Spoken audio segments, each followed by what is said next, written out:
আসছে 3 নম্বর গেটে।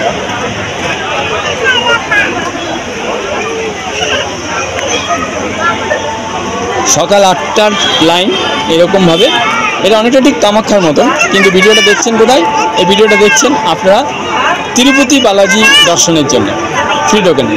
এই লাইনটা গিয়ে এক একটা হল ঘর পাওয়া যাবে, যে হলঘরগুলো 1000 জনের বসে খাবার ব্যবস্থা আছে। 35টা হলঘর আছে, আর সেগুলোতে বসে খাওয়া দাওয়ার ব্যবস্থা আছে। আবার সেখানে 1 ঘন্টা 1.5 ঘন্টা এরকম ওয়েট করতে হবে। অর্থাৎ সকাল 6টায় লাইন দিলে রাত্রে 9টা 10টার সময় দর্শন, তাও সেটা সম্ভব কিনা এটা ডিপেন্ড করছে মানডে টু ফ্রাইডে ভিড়ের ওপরে। আরেকটা লাইন ঠিক এরকম, ঠিক আছে।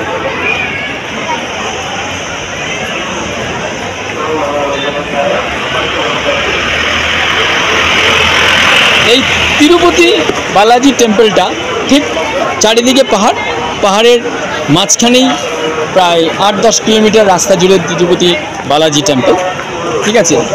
অন্ধ্রপ্রদেশের আরও 10-12টা মন্দির কেমন আছে, কোথায় আছে, কীরকম দেখতে আছে, ভেতরের অংশ কেমন, সবটাই এই চ্যানেলে আপলোড হয়েছে।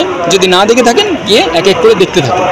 বালাজি দর্শন বাড়িতে বসে দর্শন করুন। যাদের শারীরিক অবস্থা ভালো নেই তাদের জন্য চমৎকার, যাদের 60 অতিক্রান্ত হয়েছে তাদের জন্য বলবো যে বালাজি দর্শন করার জন্য বাড়ি থেকেই পারবেন।